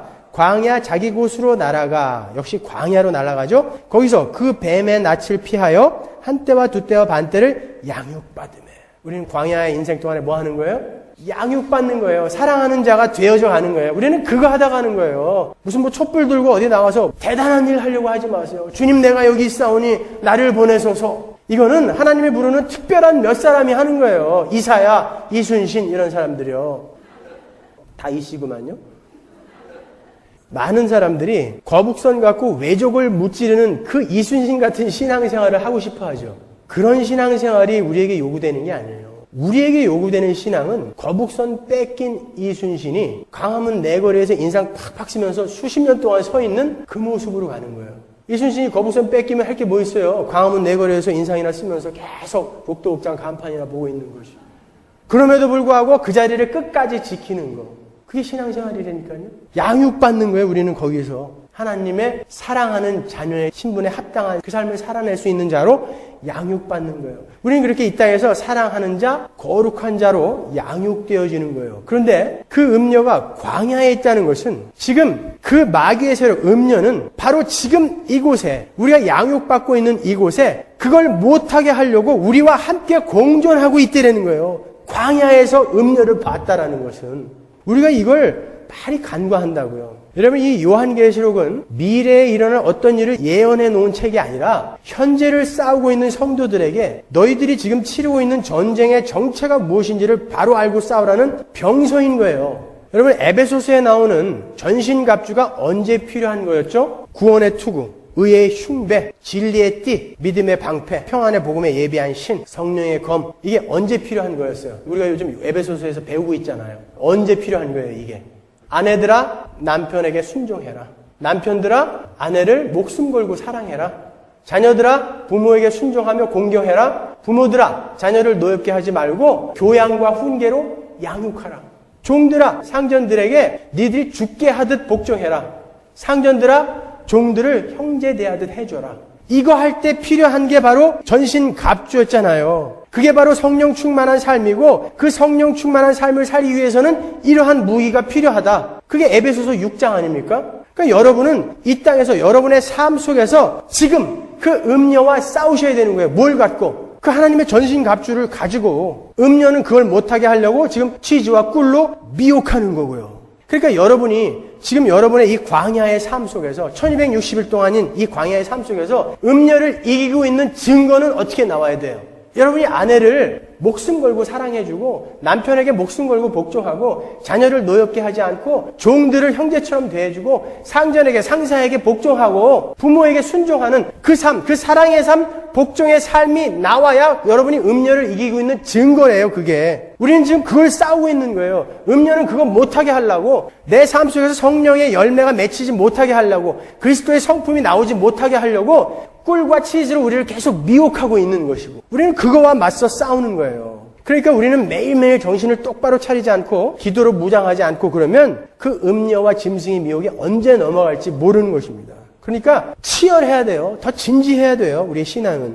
계속해서 본문을 보시면 그 음녀가 짐승을 타고 있는데 그 짐승은 붉은빛 짐승이다 그래요. 근데 그 짐승은 몸에 참남된 이름들이 가득하고 7머리와 10뿔이 있는 짐승이에요. 이 짐승은 우리가 13장에서 봤던 바로 그 짐승이죠. 13장 1절 보세요. 내가 보니 바다에서 한 짐승이 나오는데 뿔이 10이요 머리가 7이라 그 뿔에는 10면류관이 있고 그 머리들에는 참남된 이름들이 있더라. 똑같죠.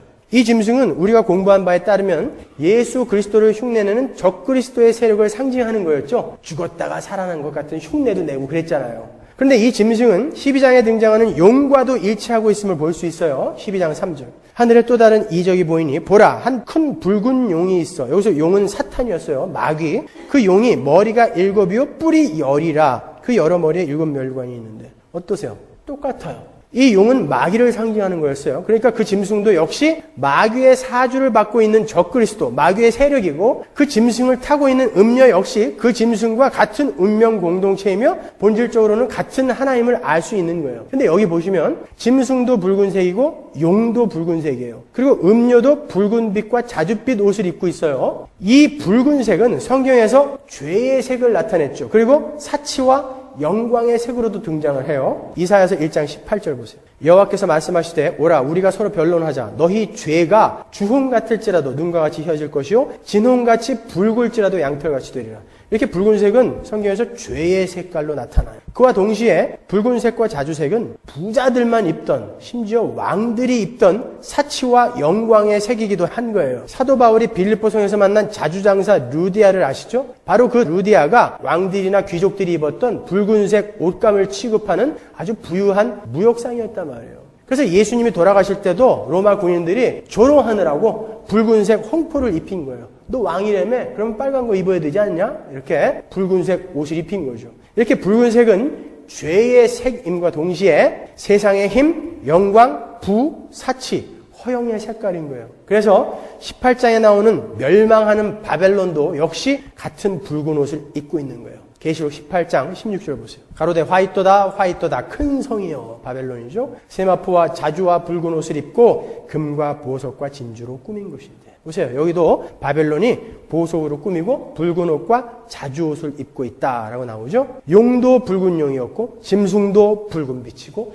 음녀도 붉은 옷을 입고 있어요. 그러니까 세상 세력은 항상 힘과 부와 사치로 사람들의 정신을 미혹하는 세력이라는 것을 우리가 여기서 알 수 있는 거예요. 겉으로 보면 너무나 그럴듯하고 매력적인 모습인 거죠. 계속해서 4절에 보면 좀 더 확실하게 그 마귀의 세력이 어떻게 세상을 미혹하는지 알 수 있어요. 17장 4절 그 여자는 자줏빛과 붉은빛 옷을 입고 금과 보석과 진주로 꾸미고 손에 금잔을 가졌는데 가증한 물건과 그의 음행에 더러운 것들이 가득하더라. 금방 우리가 18장에서 찾아 읽었던 그 바벨론과 내용이 똑같잖아요. 그러니까 보시다시피 큰 성 바벨론과 음녀는 같은 옷을 입고 같은 것들로 꾸미고 있는 같은 존재임을 알 수 있어요. 그렇게 부와 사치와 힘으로 세상을 미혹하고 있는 음녀 바벨론은 손에 금잔을 들고 있다 그래요. 이 금잔도 역시 구약에서 인용된 부분이에요. 조금 이따 한번 보자고요. 그 금잔 안에 가증한 물건과 음행에 더러운 것들이 가득 차 있다 그래요. 여기서 가증한 것이 뭔지 신명기로 가서 한번 확인해 볼게요. 신명기 18장 9절 네 하나님 여호와께서 네게 주시는 땅에 들어가거든 너는 그 민족들의 가증한 행위를 본받지 말 것이니 그 아들이나 딸을 불 가운데로 지나게 하는 자나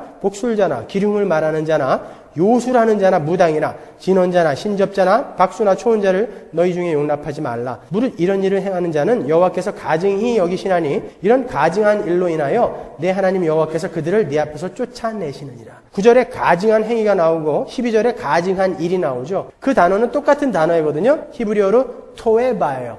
이 토에바는 원래 우상숭배라는 뜻이에요. 그것을 가증한 행위, 가증한 것으로 번역을 해놓은 거죠. 이 단어가 70인역에서 헬라어로 부델리그마로 번역이 되었고 그 단어가 오늘 본문에 쓰인 거예요. 그리고 그 헬라어 부델리그마 역시 우상숭배, 혐오스러운 것을 가리키는 단어인 거예요.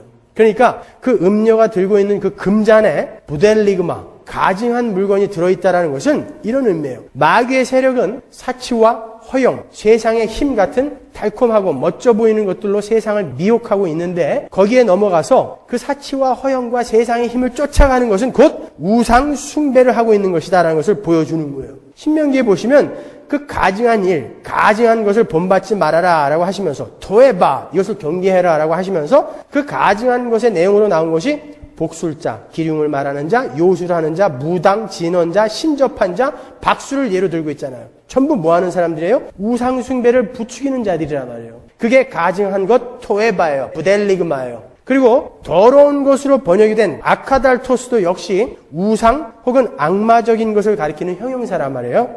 고린도후서 6장 16절 보세요. 하나님의 성전과 우상이 어찌 일치가 되리요? 우리는 살아계신 하나님의 성전이라. 이와 같이 하나님께서 가라사대 내가 너희 가운데 거하며 두루 행하여 나는 저희 하나님이 되고 저희는 나의 백성이 되리라 하셨느니라. 그러므로 주께서 말씀하시기를 너희는 저희 중에서 나와서 따로 있고 부정한 것을 만지지 말라. 우상을 경계하라고 하면서 여기다가 부정한 것을 만지지 말라 그러죠. 그러니까 우상 만지지 말아라. 우상 숭배하지 말라라는 뜻이에요. 여기서 쓰인 단어가 똑같이 아카달토스예요. 에베소서 5장 5절 너희도 이것을 정령이 알거니와 음행하는 자나 더러운 자나 이게 아카달토스거든요. 더러운 자, 탐하는 자, 곧 걔네들이 뭐예요? 우상 숭배자. 여기서도 더러운 자로 번역이 된 이 단어가 바로 아카달토스인데 그 더러운 자 아카달토스를 우상 숭배자라고 부르잖아요. 그러니까 그 음녀가 가지고 있는 금잔에 들어있는 가증한 것, 더러운 것은 모두 우상 숭배요. 요한계시록의 표현대로 하자면 음행, 세상을 사랑하는 것, 그것을 의미하는 거예요. 이 말은 음녀와 바벨론, 마귀의 세력은 부귀와 영화와 힘과 화려함을 가지고 다른 말로 치즈와 꿀을 가지고 세상을 미혹하고 있고 거기에 미혹을 당해서 그 땅의 것들을 쫓아가느라고 하나님과 신앙을 놓치고 있는 사람들, 그 사람들은 하나님이 가장 미워하시는 우상 숭배, 음행을 하는 자가 된다는 것을 우리에게 경고해주고 있는 거예요. 여러분 세상이 입고 있는 옷을 한번 보세요. 얼마나 멋있어요. 영광과 사치와 부의 색깔인 자줏빛과 붉은빛 옷을 거치고 있고 금과 보석과 진주로 한껏 멋을 내고 있고 금잔을 들고 있어요. 그 자태는 가히 매혹적이죠. 온 세상 사람들이 원하는 그 모습 아니에요? 심지어 예배당 안에서도 그걸 달라고 온 사람들이 거의 태반 아닙니까? 여러분 예수를 믿고 나면 하나님께서 우리를 그렇게 부유하고 힘 있는 사람으로 바꿔준다고 가르치는 사람들이 있죠? 아니에요.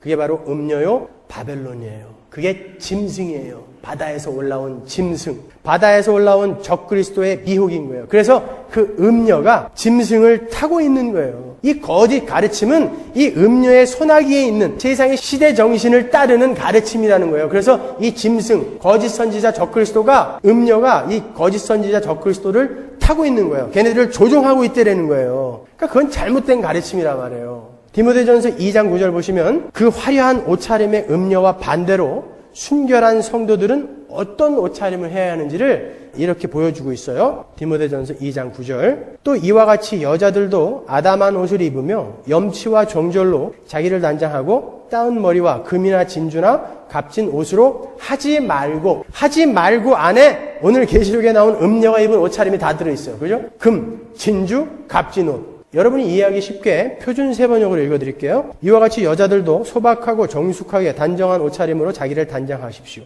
머리를 지나치게 꾸미지 말며 금붙이나 진주나 값비싼 옷으로 치장하지 말고 하나님을 공경하는 여자에게 어울리게 착한 행실로 치장하기를 바랍니다. 음녀와는 정반대의 모습이죠. 교회야, 너희들은 음녀처럼 세상의 화려함과 사치에 동의하지 말고 너희는 염치와 정절로, 그러니까 소박하고 정숙하게 이런 뜻이에요. 너희 속사람의 아름다움을 가꾸어라. 착한 행실로 너희 속사람의 아름다움을 가꾸어라. 이게 우리가 추구해야 할 거라니까요. 둘 다 하면 안 됩니까? 이걸 쫓다 보면 이게 안 된단 말이에요. 잘. 그러니까 그거 하지 말어 그러는 거예요. 성경이요. 베드로전서 3장 3절 너희 단장은 머리를 꾸미고 금을 차고 아름다운 옷을 입는 외모로 하지 말고 오직 마음에 숨은 사람을 온유하고 안정한 심령에 썩지 아니할 것으로 하라. 이는 하나님 앞에 값진 것이니라. 마음에 숨은 사람이 뭐예요? 속사람 이야기하는 거예요. 그 속사람을 하나님이 원하는 그런 훌륭한 사람으로 만들어가라. 가치 있는 사람으로 만들어가라. 그것이 바로 우리 성도에게 요구되는 삶이에요. 표준 세번역으로 볼까요? 여러분은 머리를 치장하거나 금붙이를 달거나 옷을 차려입거나 하는 거치장을 하지 말고 썩지 않는 온유하고 정숙한 마음으로 속사람을 단장하도록 하십시오. 이것이 하나님께서 보시기에 값진 것입니다. 여러분, 우리 성도들은 세상의 화려함을 추구하는 사람들이 아니에요. 우리는 마음에 숨은 사람, 즉 속사람을 온유와 사랑과 화평과 절제와 인내로 가꾸는 것을 목표로 삼아야 하는 사람들인 거예요. 그 음녀가 가지고 있는 금잔에 속지 마세요. 그가 갖고 있는 금과 보석과 진주에 속지 마세요. 그가 입고 있는 붉은 옷에 속지 마세요. 그거 부러워서 침 질질 흘리고 그러지 마세요. 그 속에는 가증한 것들, 더러운 것들만 가득 들어있을 뿐이에요. 특히 여자분들. 다른 걸로 여러분들 치장해갖고 그걸로 사람들에게 나 증명하려고 하지 마세요. 그렇다고 또 머리도 안 감고 다니고 그러면 안 되고요. 깨끗이 감고 단정하게 하고 다니셔야죠. 그런데 그냥 억지로 이쁘게 보이려고 말이죠. 막 몇천 불, 몇만 불짜리 저는 처음 들었어요. 그런 화장품이 있대요. 그걸로 그냥 얼굴을 떡칠을 하고 멀쩡한 눈썹을 다 밀어가지고 말이죠. 끝에 요만큼 남겨놓고 이거 그냥 아침마다 그리느라고. 그것도 잘못 그려지면 지가 잘못 그리고 남편한테 왜? 에? 그런 거 하지 말라 그래요. 아주 신혼여행 가갖고 우리 집사람 세수하고 나오는데 눈썹이 이만큼밖에 없어. 제가 그때 우리 집사람한테 어려서 혹시 장티푸스 앓은 적 있어? 이렇게 물어봤다니까요. 있는 거 그대로 쓰세요. 요새 있는 거 그대로 쓰니까 얼마나 이뻐요. 그런 거 하지 말라는 거예요. 명품 이런 거. 아니 제가 갖고 다니는 게 루이비퉁이거든요. 뭐 O하고 U자 차이 하나밖에 없어요. 근데 루이비통하고 별반 다를 거 없어요. 그걸로 우리 치장하는 거 아니에요. 우리는요. 속사람 열심히 갈고 닦는 거예요. 그게 진짜 이쁜 거예요. 아무리 훌륭한 화장품으로 얼굴 떡칠을 해도요. 진짜 그 순결하고 고결한 마음으로 이렇게 하루하루 살아가는 그 수녀님들의 맑은 얼굴, 그 얼굴하고 비교가 안 돼요. 여러분 실제로 남자들은 그렇게 막 화려하게 하고 다니는 거 별로 안 좋아해요. 진짜 속이 영그른 사람들은요. 그런 거 별로 안 좋아해요. 정말 아름답고 이쁜 것은 마음이 아름답고 이쁜 사람들이라고요. 일찍이 예레미야도 똑같은 경고를 한 적이 있어요. 예레미야 51장 7절 보세요. 바벨론은 여호와의 수중에 온 세계로 축회하는 금잔이라. 이 금잔이 여기서 나온 거예요. 바벨론이 바로 금잔이에요. 열방이 그 포도주를 마시고 인하여 미쳤도다. 음녀가 가지고 있는 그 금잔은 온 세계를 취하게 만들어서 미친 짓을 하게 만드는 세력인 바벨론이라는 거예요. 그래서 그 음녀와 짐승의 수중에 들어있는 세상은 전부 진노의 포도주에 취해서 미친 마음을 품고 미친 짓을 하다가 결국에는 멸망하게 되어버린다는 거예요. 그게 요한계시록이라니까요. 그 금잔은 세상을 취케 만드는 거란 말이죠. 전도서 9장 3절 보세요. 모든 사람의 결국이 일반인 그것은 해 아래서 모든 일 중에 악한 것이니 곧 인생의 마음에 악이 가득하여 평생에 미친 마음을 품다가 후에는 죽은 자에게로 돌아가는 것이다. 그러니까 우리가 미친 마음을 품고 미친 짓을 하다가 멸망하지 않기 위해서는 세상 것을 사랑하라고 음행을 조장하는 음녀의 입술을 조심해야 하고 예수 그리스도를 흉내내며 예수를 믿으면 만사 형통의 선물을 받게 된다라고 거짓 가르침을 내뱉는 짐승의 소리를 분별해낼 줄 알아야 되는 거예요. 그렇게 분별해낼 줄 모르는 모든 사람의 결국은 미친 마음을 품다가 결국 죽은 자에게로 돌아간다. 성경이 정확하게 이야기하고 있잖아요. 아니 예수를 믿으면 모든 일이 만사 형통이 된다는 것은 하나님 이 나의 밭을 좀 금과 은이 가득한 그런 금밭, 은밭으로 만들어주세요. 나의 상황을 좀 그렇게 만들어 달라는 것은 나의 밭을 금밭, 은밭으로 만들어주세요. 이런 말이죠. 예수님께서 천국은 좋은 밭에 뿌려진 씨라고 얘기하셨잖아요. 그러니까 우리는 여기서 자라야 되는 거거든요. 좋은 밭은 어떤 밭인가요? 금이 이만큼 쌓여있는 밭이 좋은 밭이에요? 거름이 적당히 있는 그런 맛이 옥토며 좋은 맛이에요. 금밭에서 씨앗 자라는 거 보셨어요? 자갈밭에서도 씨앗은 안 자라요. 이 밭이 다이아몬드로 되어 있으면 그 밭에서 씨가 잘 자라나요? 아니에요. 거기는 거름이 있어야 돼요. 때로 여러분은 똥구덩이 같은 그 속에 빠져서 거기에서 자라나야 되는 거예요. 그래서 하나님은 여러분의 삶 속에 때로는 그 거름 같은 일들을 이해하지 못할 일들을 허락하시는 거예요. 좋은 밭, 거기에서 자라나는 하나님의 백성이니까. 거기서 무럭무럭 커야 되니까. 근데 금밭, 은밭 이거 달라는 게 어떻게 기독교겠어요? 그게 음녀의 미혹이라니까요. 금, 보석, 진주로 미혹하는 자.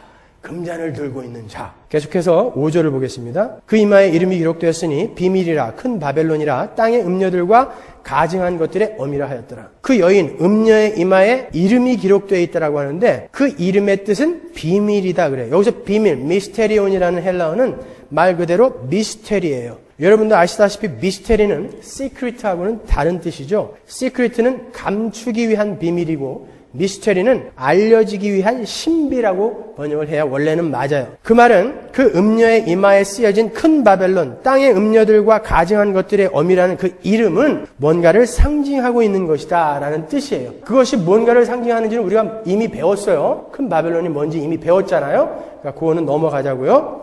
그 이마에 더러운 이름을 가진 그 음녀는 이마의 이름을 가진 그 음녀는 우리가 13장에서 공부한 666이라는 짐승의 이름을 이마에 받은 땅에 속한 자들을 생각나게 하죠. 계시록 13장 16절 보세요. 저가 모든 자, 곧 작은 자나 큰 자나 부자나 빈궁한 자나 자유한 자나 종들로 그 오른손에나 이마에 표를 받게 하고 누구든지 이 표를 가진 자 외에는 매매를 못하게 하니 이 표는 곧 짐승의 이름이나 그 이름의 수라. 지혜가 여기 있으니 총명 있는 자는 그 짐승의 수를 세어보라. 그 수는 사람의 수니 666이니라. 즉 이마나 손에 짐승의 이름을 받은 저주받은 자들의 엄이라 불리는 그 세력, 음녀는 금잔 속에 더러운 것과 가증한 것을 숨기고 그 잔에 들어있는 것으로 세상을 취하게 만들어서 미친 짓을 하다가 죽게 만드는 무서운 세력인 거예요.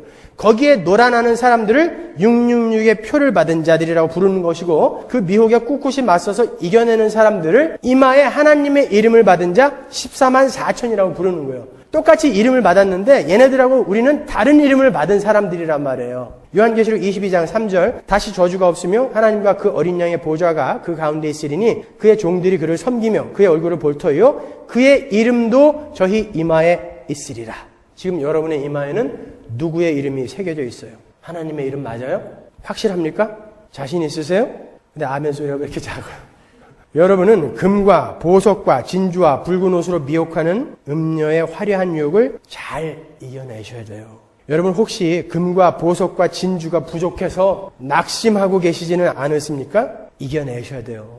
여러분은 하늘의 보물을 쌓는 분들이지 이 땅의 보물로 울고 웃고 하는 분들이 아닌 거예요. 기죽지도 마시고 교만할 이유도 없어요.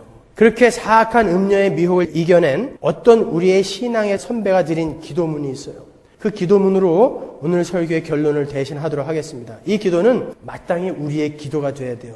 부디 여러분이 이러한 기도를 드릴 수 있는 실력자들이 되시기를 바랍니다. 주님, 저는 출세를 위해 당신에게 힘을 구했으나 주님은 내게 순종을 배우라고 나약함을 주셨습니다. 주님, 저는 위대한 일을 하고 싶어 당신에게 건강을 청했으나 주님은 보다 큰 당신의 선을 이루시기 위해 저에게 병을 주셨습니다. 주님, 저는 행복하게 살기 위해 당신에게 부귀를 구했으나 주님은 저에게 지혜로운 자가 되도록 가난을 주셨습니다. 주님, 저는 남들이 우러러보는 존경받는 사람이 되고자 당신께 명예를 구했으나 당신은 나를 비참하게 만드시어 제가 당신만을 필요로 하게 만드셨습니다.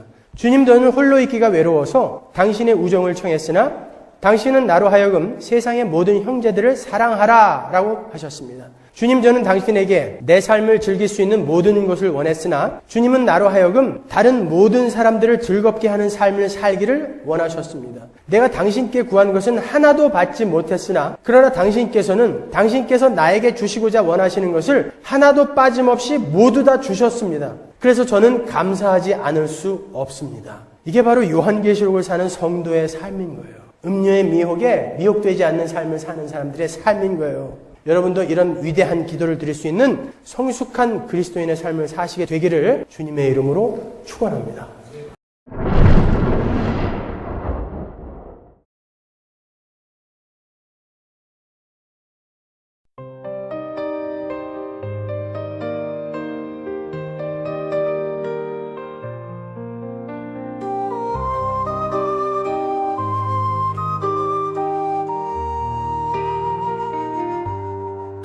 내가 봄에 이 여자가 성도들의 피와 예수의 증인들의 피에 취한지라.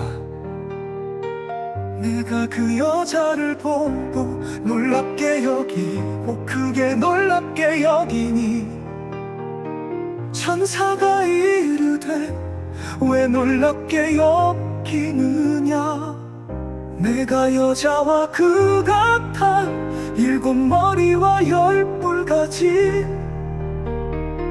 짐승의 비밀을 내게 이르리라. 네가 본 짐승은 전에 있었다가 지금은 없으나 장차 무저 갱으로부터 올라와 멸망으로 들어갈 자니 땅에 사는 자들로서 장세의 이후로 그 이름이 생명책에 기록되지 못한 자들이 이전에 있었다가 지금은 없으나 장차 나올 짐승을 보고 놀랍게 여기라. 지혜 있는 뜻이 여기 있으니 그 7 머리는 여자가 앉은 7산이요 또 7 왕이라 5은 많아였고 하나는 있고 다른 하나는 아직 이르지 아니하였으나 이르면 반드시 잠시 동안 머무르리라. 전에 있었다가 지금 없어진 짐승은 8째 왕이니 일곱 중에 속한 자라 그가 멸망하도록 하리. 네가 보던 열부력 열반이니 아직 나라를 얻지 못하였으나 다만 짐승과 더불어 임금처럼 한동안 권세를 받으리라. 그들이 한 뜻을 가지고 자기의 능력과 권세를 짐승에게 주더라. 그들이 어린 양과 더불어 싸우려니와 어린 양은 완주해 주시오 만왕의 왕이시오. 그들을 이기실 터이요 또 그와 함께 있는 자들 곧 부르심을 받고 택하심을 받은 진실한 자들도 이기리로다. 또 전사가 내게 말하되 네가 본 바 음녀가 앉아있는 무리 백성과 무리와 열국과 밤원들이니라. 네가 본 바 이 열불과 짐승은 음녀를 미워하여 망하게 하고 벌거벗게 하고 그의 살을 먹고 불로 아주 사르리라. 이는 하나님이 자기 뜻대로 할 마음을 그들에게 주사 반뜻을 이루게 하시고 그들의 나라를 그 짐승에게 주게 하시되 하나님의 말씀이 응하기까지 하시며 또 네가 본 그 여자는 땅의 왕들을 다스리는 큰 성이라 하더라.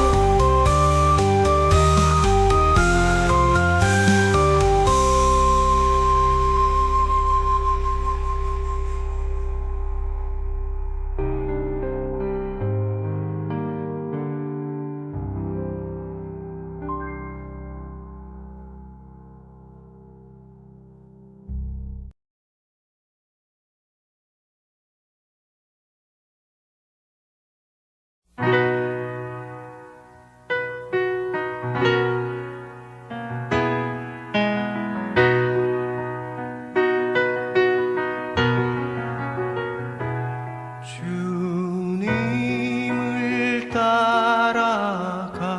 따라가기엔 내 믿음 약하나 늘 기도하며 주님의 발자취 따르네. 죄악에 물든 세상은 날 넘어뜨려도 온전히 주께 맡기면 늘 승리하리라.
싸움은 혈과 육이 아니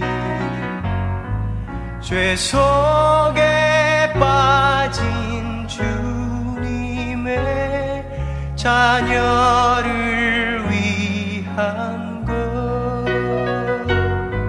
주님은 약속하셨네. 이 모든 싸움은 주 사랑하는 자녀들 늘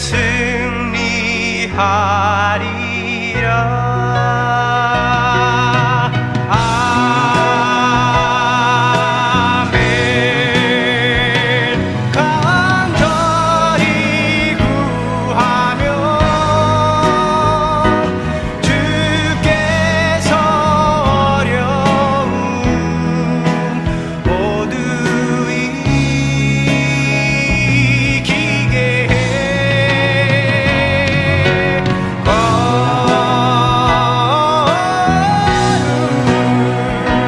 주께서 우리를 자유케 했네. 내 모든 죄에서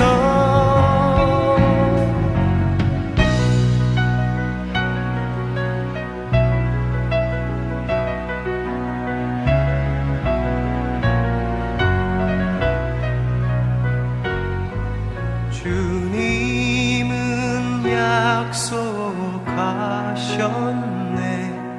이 모든 싸움을